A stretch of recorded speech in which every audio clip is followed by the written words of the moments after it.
একসময় ফেলে দেওয়া কিছু প্লাস্টিক, জং ধরে থাকা কিছু তার আর পুরনো ওষুধের বোতল পড়েছিল এক কোণে। সবার চোখে সেগুলো শুধু আবর্জনা, কিন্তু আমার চোখে ছিল অন্যরকম সম্ভাবনা। ভাবলাম, যা মানুষ ফেলে দেয় সেখানেও তো সৌন্দর্য লুকিয়ে থাকে। তাই একদিন বসে গেলাম সেই অপ্রয়োজনীয় জিনিসগুলো নিয়ে। ধীরে ধীরে বোতলের গায়ে রং লাগালাম, তারকে বেঁকিয়ে বানালাম কোমল ডাটা, আর প্লাস্টিক দিয়ে ফুটিয়ে তুললাম ফুল।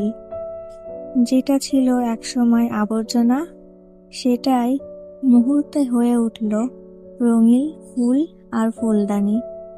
কাজ করতে করতে মনে হচ্ছিল জীবনও ঠিক এমনই, যা ভাঙা, যা ফেলে দেওয়া, সেটাকেও ভালোবাসা দিয়ে আবার নতুন করে তৈরি করা যায়।